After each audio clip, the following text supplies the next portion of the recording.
우리 주제표 감사 캠페인 같이 하겠습니다. 감사의 씨를 뿌려 행복의 열매 맺는 교회, 감사의 향기가 되겠습니다. 감사의 꽃을 피우겠습니다. 감사의 열매를 맺겠습니다. 묵상 말씀 호세아서 2장 20절 세 번 같이 하겠습니다. 진실함으로 내게 장가들리니 내가 여호와를 알리라. 진실함으로 내게 장가들리니 내가 여호와를 알리라. 진실함으로 내게 장가들리니 내가 여호와를 알리라. 아멘. 하나님께서 오늘 우리에게 주시는 말씀은 호세아서 8장 1절에서 14절까지 말씀입니다. 자, 오늘 본문을 통해서 두 가지 잘못, 이런 제목으로 말씀의 은혜를 같이 나누겠습니다. 여러분, 우리 한국교회는 정교 분리를 원칙으로 하고 있습니다. 이 정교 분리에 대해서 위키백과에서는 이렇게 설명하고 있는데 제가 한번 읽어드리겠습니다. 자, 정교 분리는 이데올로기적으로는 정치와 종교, 제도적으로는 국가와 정교 또는 정부와 교회의 분리를 주장하는 것을 의미한다. 정교 분리의 출발은 미국 헌법이 만들어질 때 국교를 부인하는 데서 시작된다. 정교 분리는 자유의 원리이다. 정치와 종교는 분리되어야 한다는 이 개념은 원래 미국 헌법 수정 1조 교회와 국가의 분리라는 말로 처음 사용됨으로써 이후 세계적으로 일반화되어 갔다. 하지만 서유럽과 북미를 제외한 지역에서는 교회, 국가의 분리라는 말보다 정교 분리가 더 일반적으로 사용된다. 자, 이런 내용인데, 자, 지금 현재는 이 정교 분리하면 또 정부는 특정 종교를 지지하지 않아야 된다. 또 교회가 하는 일을 간섭하지 않아야 된다. 그리고 반대로 교회는 정치에 대해서 또 불간섭하는 것을 강조하는 개념으로 지금 이제 자리 잡고 있습니다. 여러분, 우리 그리스도인들은 우리 믿음보다 이데올로기가 더 우위에 있으면 안 됩니다. 또한 정치 편향적인 태도로 교회에서 무언가를 주장하면 그것은 덕이 되지 않습니다. 그러나 우리는 그 이전에 하나님의 다스림 안에는 종교뿐만 아니라 정치, 경제, 외교, 문화, 교육, 방송, 여러 모든 분야의 삶이 또 그런 영역들이 다 속하여 있다는 사실을 믿어야 됩니다. 우리 하나님은 교회 안에 갇혀 계신 분이 아닙니다. 특히 구약시대에 하나님이 이 땅 위에 세우고자 했던 나라, 제사장 나라, 또 하나님 나라, 이런 나라는 하나님이 왕인에서 친히 다스리는 이 땅 위의 실제적인 그런 나라였습니다. 자, 그런데 어떻습니까? 이스라엘 백성은 다른 나라들처럼 인간 왕을 원했습니다. 그것은 하나님이 원하시는 바가 아니었습니다. 그러나 하나님은 양보하셨고 허락하여 주셨습니다. 그래서 왕정이 시작됐습니다. 하지만 다윗처럼 하나님을 온전히 섬기는 왕이 많지 않았습니다. 특히 북이스라엘은 너무나 세속적인 야망을 가진 왕들로 다 이어졌습니다. 자, 호세아에서 하나님께서 북이스라엘에 대한 심판과 징계를 말씀하시는데 두 가지 잘못에 대해서 초점을 맞추고 있습니다. 하나는 예배에 대한 것이고 하나는 정치에 대한 것이다 라고 할 수 있습니다. 그들의 정치적인 잘못 그리고 우상 숭배는요, 이것은 분리된 영역이 아닙니다. 하나로 연결이 되어 있어요. 자, 오늘 본문을 통해서 우리는 좁은 소견의 정교 분리를 뛰어넘어서서 모든 영역을 주관하시는 우리 하나님의 그 뜻을 잘 묵상할 수 있기를 바랍니다. 자, 오늘 본문을 통해서 보면 이 무너진 예배에 대해서 지적하는 내용들이 많이 나옵니다. 먼저 우리 4절에서 6절 같이 읽겠습니다. 그들이 왕을 세웠으나 내게서 난 것이 아니며 그들이 지도자들을 세웠으나 내가 모르는 바이며 그들이 또 은금으로 자기를 위하여 우상을 만들었나니 결국은 파괴되고 말리라. 사마리아여 내 송아지는 버려졌느니라. 내 진노가 무리를 향하여 타오르나니 그들이 어느 때에야 무죄하겠느냐. 이것은 이스라엘에서 나고 장인이 만든 것이라 참신이 아니니 사마리아의 송아지가 산산조각이 나리라. 아멘. 자, 북이스라엘의 왕들에 대해서 하나님께서 뭐라고 말씀하셨냐면은 내게서 난 것이 아니며 내가 모르는 바이다 이렇게 말했습니다. 하나님이 정하지 않았다라는 겁니다. 백성들이 왕을 세웠지만 하나님께 묻지도 않았어요. 그저 자신들의 정치적인 의견, 정치적인 야망, 자기 입맛에 맞는 왕을 세운 겁니다. 자, 직접적인 사례로는 여로보암 2세의 사망 이후에 벌어진 피비린내 나는 권력 쟁탈전을 의미합니다. 계속해서 살해하고 반역하고 거역하고 속임수를 쓰고 이러면서 피비린내 나는 권력 쟁탈전이 계속 일어난 겁니다. 더 멀리 올라가면 처음 왕을 세우고자 했을 때로 거슬러 올라갈 수 있는데요. 말씀드렸던 것처럼 왕을 세운 것은 하나님의 뜻이 아니었습니다. 하나님이 왕이시고 하나님이 직접 다스리시는 그런 나라를 하나님께서 세우고자 하셨습니다. 자, 사무엘은 백성들의 왕정의 폐해에 대해서 백성들에게 왕정의 폐해에 대해서 설명을 했었습니다. 너희가 자꾸 왕을 달라고 그러는데 왕이 세워지면 너희들의 세금을 뺏어가고 너희들의 가족들을 또 데려가서 자기를 위해서 일을 시킨다. 그게 왕정이다. 그랬는데도 계속 우리에게 왕을 달라 그랬습니다. 그래서 하나님께서 허락하셔가지고 처음에 사울왕을 세웠는데 처음부터 그 단추가 잘못 껴졌습니다. 처음에는 너무나도 겸손했던 이 사울왕이 어느 순간부터 교만해져서 이 전쟁을 앞두고 사무엘이 올 때까지 기다렸다가 번제, 하나님 앞에 제사를 드리고 예배를 해야 되는데 시간을 쫓긴다고 또 빨리 오지 않는다고 불안하다고 자기가 판단해서 자기가 그냥 제사를 드려버렸습니다. 자, 여기서부터 이제 문제가 커졌어요. 예배가 무너졌습니다. 예배가 무너진 왕이 행하는 이런 정치는 이미 시작부터 잘못되었습니다. 그래서 결국 이 사울왕이 어떻게 합니까? 하나님께서 기름 부어 세우신 이 다윗에게 질투의 눈이 멀어서 그를 죽이려고 했고 결국에는 전쟁터에서 비참한 죽음으로 최후를 맞이하게 됩니다. 자, 북이스라엘이 시작되면서 그 여로보암 왕이 어땠습니까? 북이스라엘 백성이 이 예루살렘 성전에 내려가지 못하게 하려고, 이건 정치적인 판단이죠. 그래서 어떻게 합니까? 단과 베델에다가 금으로 황소를 만들어 놓고선 이게 여호와 하나님이니까 여기서 예배해라. 예루살렘 성전 가지 마라. 다 막아버렸습니다. 거기서 예배하라고 그랬습니다. 절기도 마음대로 자기가 정하고 레위인이 아닌 자기가 마음에 드는 사람들로 또 자기가 마음대로 정해가지고 제사를 주관하게 했습니다. 자, 이 북이스라엘의 시작부터 정치적인 판단이 뭐였습니까? 예배가 무너지는 일이었어요. 예배가 무너지니까 정치가 무너지는 거였습니다. 그러니까 나라도 무너져 가게 된 거예요. 시작부터 그 여로보암의 길이 생겨나서 마지막 끝날 때까지 그 길을 갔습니다. 지금 그 마지막 이제 얼마 안 남은 때에 호세아 선지자가 그 멸망으로 향해 달려가는 이 북이스라엘을 향해서 지금 선언을 하고 있는 겁니다. 자, 사마리아의 송아지는 참신이 아니라 인간이 만든 우상이다라는 것을 하나님께서 강조하고 계십니다. 자, 그들의 예배가 무너져 있는 거예요. 자, 11절에서 14절까지 말씀을 또 같이 읽겠습니다.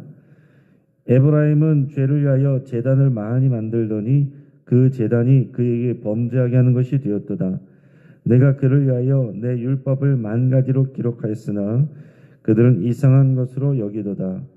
그들이 내게 고기를 제물로 드리고 먹을지라도 여호와는 그것을 기뻐하지 아니하고 이제 그들의 죄악을 기억하여 그 죄를 벌하리니 그들은 애굽으로 다시 가리라.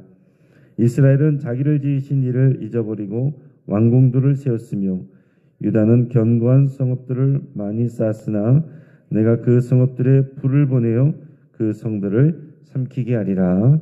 아멘. 자, 여기서 에브라임은 북이스라엘을 상징한다고 그랬죠. 에브라임이 제단을 많이 만들었다라고 그랬습니다. 자, 예배를 많이 했습니다. 하지만 그럴수록 하나님께 범죄함이 되었다라고 그랬습니다. 왜 그랬습니까? 하나님의 율법을 따르지 아니하고 하나님의 말씀에 순종하지 않는 예배, 하나님을 사랑하지 않고 하나님을 경외함이 없는 그런 예배, 하나님이 받으실 수가 없는 겁니다. 자, 백성이 아무리 고기를 제물로 하나님께 드려도 하나님이 기뻐하시지 않는다 말씀합니다. 그들의 죄악을 기억하여 죄를 벌하실 것이다 그랬습니다. 원래 죄 때문에 여러분 제사를 하는 겁니다. 하나님 앞에 죄로 인해서 막힌 그 관계를 제사를 통해서 용서받는 건데, 제사를 아무리 드려도 그들의 죄는 여전히 쌓여가고 하나님이 그들의 죄를 용서하지 않고 벌하실 것이다 이렇게 말씀하는 겁니다. 그 제사가 전혀 기능하지 못하고 있는 거예요. 그러면서 그들의 결국은 다시 애굽으로 가리라 하나님께서 이렇게 선포하십니다. 자, 출애굽의 무슨 의미였습니까? 애굽에서 하나님께서 건져내오시는 것은 구원의 의미였는데 너희가 다시 애굽으로 돌아가리라. 그것은 하나님의 징계와 심판을 의미하는 겁니다. 사랑하는 여러분, 예배를 많이 한다고 해서 하나님이 기뻐하실 것이라고 생각하면 착각입니다. 여러분, 예배에 숫자가 많은 게 중요한 게 아니고 우리가 말씀에 순종해서 전심으로 예배하는 자를 하나님이 기뻐하시고 만나주십니다. 그게 중요한 겁니다. 영과 진리로 예배하는 자를 하나님이 찾으신다라고 그랬어요. 교회 숫자가 많고 예배 숫자가 많아도 그것이 하나님이 받으시지 않는 예배가 될 수 있다 하는 얘기입니다. 그래서 우리는 날마다 우리의 예배를 잘 점검해야 되겠습니다. 우리가 정말 영과 진리로 예배하는지, 우리가 무슨 의미인지를 알고 예배하는지, 우리가 전심으로 하나님 앞에 예배하는지 우리가 늘 점검하는 우리의 예배 생활 될 수 있기를 바랍니다. 자, 이렇게 예배가 무너지니까 또 정치도 무너지고, 정치가 무너지면 예배가 무너지고 다 연결이 되어 있습니다. 무너진 정치에 대해서 또 하나님께서 말씀하시는데 7절에서 10절까지 말씀을 같이 읽겠습니다. 그들이 바람을 심고 광풍을 거둘 것이라. 심은 것이 줄기가 없으면 이삭은 열매를 맺지 못할 것이요 혹시 맺을지라도 이방 사람이 삼키리라. 이스라엘은 이미 삼켜졌은즉 이제 여러 나라 가운데 있는 것이 질려 쓰지 아니하는 그릇 같도다. 그들이 홀로 떨어진 들나귀처럼 아수르로 갔고 에브라임이 값주고 사랑하는 자들을 얻었도다. 그들이 여러 나라에게 값을 주었을지라도 이제 내가 그들을 모으리니 그들은 지도자의 임금이 지어준 짐으로 말미암아 쇠하기 시작하리라. 아멘. 자, 북이스라엘은 한마디로 말하면 정치적으로 이방 나라들을 의지했다라는 얘기입니다. 이 정치이고 외교죠. 아수르를 의지했습니다. 그리고 여러 나라들, 특히 애굽이나 주변의 강대국들, 그런 나라들에게 의지했고 그런 나라들에게 조공을 바칩니다. 자, 하나님은 그것을 마치 창녀가 화대를 받고 몸을 파는 것처럼 이렇게 묘사를 하십니다. 자, 호세아 선지자의 삶을 통해서 하나님께서 그것을 보여준 거죠. 음료 고멜이 그렇게 한 겁니다. 남편이 있는데 다른 남자들을 이게 몸을 파는 일, 그게 바로 이 북이스라엘이 조공을 바치면서 다른 나라들에게 굽신굽신하고 의지하는 거, 이게 같다는 얘기예요. 여호와 하나님을 의지하지 않고 이방의 강대국들을 의지하는 것, 이것이 바로 잘못된 정치입니다. 그것이 하나님 앞에서 볼 때는 간음이에요. 영적인 간음입니다. 불륜입니다. 자, 이런 잘못된 정치의 시작이 결국 뭡니까? 하나님을 경외하지 않고 온전히 예배하지 않는 데서 모든 것이 출발한다 하는 얘기입니다. 자, 왕들과 백성이 하나님을 온전히 경외하지 않아요. 의지하지 않습니다. 하나님 앞에 온전한 예배자가 아닙니다. 그 결과가 허무하게 된다라는 겁니다. 그래서 그들은 오히려 이방 사람들에게 삼켜지고 의지했던 그 나라들에 의해서 삼켜지고 여러 나라 가운데서는 즐겨 쓰지 않는 그릇처럼 천대받는다. 나라들을 의지했는데 오히려 이용만 당하고 천대받는다라는 겁니다. 실제로 북이스라엘의 역사가 그랬습니다. 여호와 하나님께로 돌아오지 않고 우상을 섬기면서 이방 나라를 의지했던 이 북이스라엘은 결국 주전 722년에 자신들이 의지했던 이 아수르에게 멸망하고 맙니다. 자기들을 도와줄 거라고 생각했던 애굽도 이집트도 도움이 되지 않았습니다. 다른 나라들도 도움이 되지 않았어요. 그리고 약속의 땅에서 쫓겨나서 결국 여러 나라로 다 흩어지게 되죠. 자, 이런 모든 것을, 이런 예배가 무너지고 정치가 무너진 것을 하나로 묶어서 말한다고 한다면 이스라엘이 언약을 파기하였다. 그래서 하나님께서 형벌을 주신다. 이렇게 말할 수가 있습니다. 우리 1절에서 3절까지 말씀 같이 읽겠습니다. 나팔을 내 입에 댈지어다. 원수가 독수리처럼 여호와의 집에 덮치리니 이는 그들이 내 언약을 어기며 내 율법을 범함이로다. 그들이 장차 내게 부르짖기를 나의 하나님이여 우리 이스라엘이 주를 아나이다 하리라. 이스라엘이 이미 선을 버렸으니 원수가 그를 따를 것이라. 아멘. 자, 하나님께서 나팔을 내 입에 대라 그랬습니다. 자, 나팔을 불 때는 크게 두 가지인데 하나는 전쟁을 준비하라는 얘기고 또 하나는 예배하기 위해서 모이라는 그런 의미입니다. 근데 여기서는 전쟁에 대한 이야기를 말씀하고 있습니다.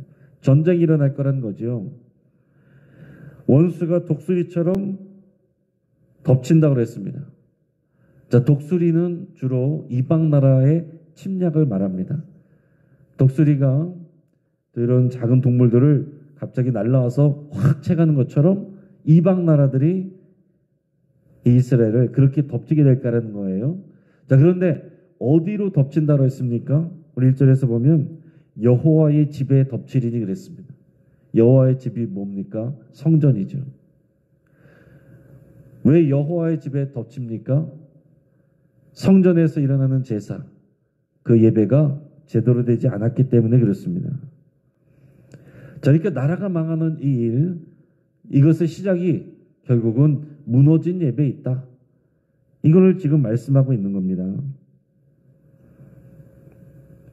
정치 외교의 문제의 근원이 무너진 예배에 있었구나 하는 것을 여러분 마음에 잘 기억하실 수 있길 바랍니다. 오늘 이 시대에 우리가 목회자가 정치적인 설교를 하면 안 되겠죠.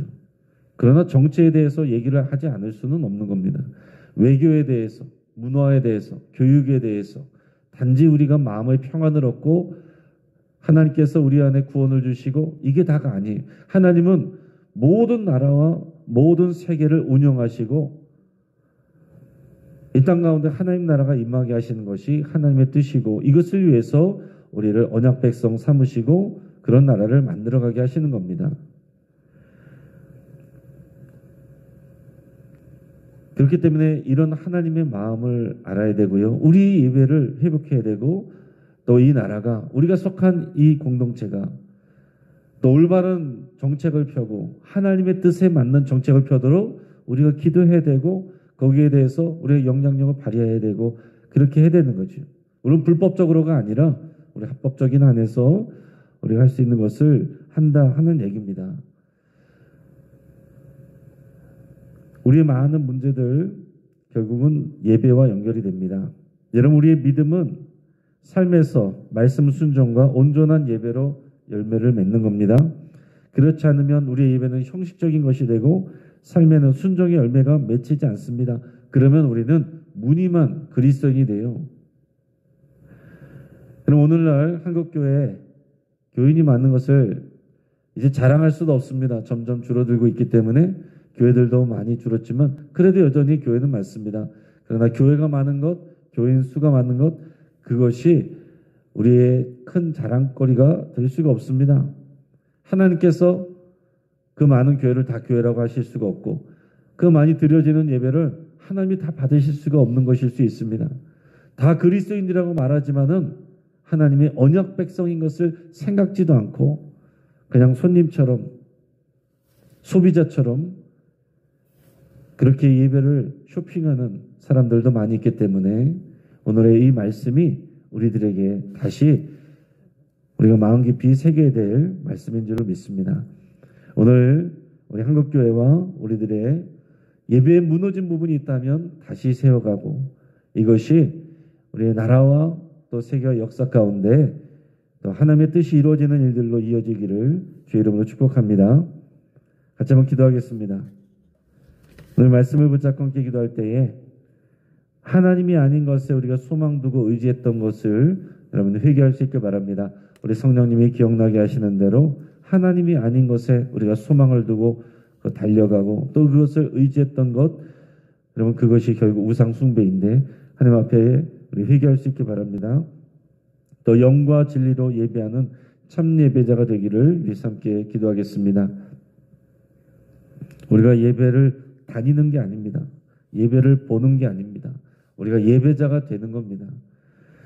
우리 전심으로 드리는 예배 또 삶의 예배를 우리가 회복하기로 여러분께서 결단하며 기도할 수 있게 바랍니다.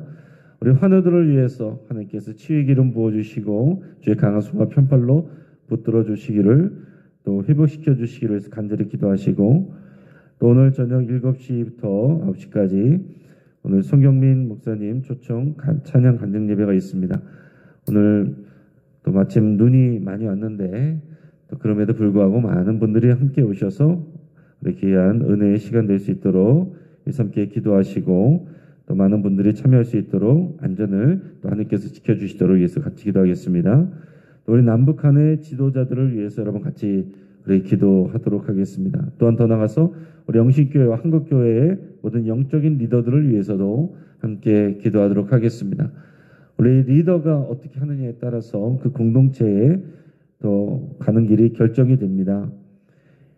이 정치 지도자들 가운데 하나님의 일꾼들이 세워지게 하시고 하나님의 뜻이 이루어지도록 영신교회, 한국교회의 또 영적인 리더들이 하나님 앞에 올바르게 설 수 있도록 위해서 함께 기도하겠습니다. 우리가 주여 한번 부르짖고 하시면서 함께 기도하겠습니다. 주여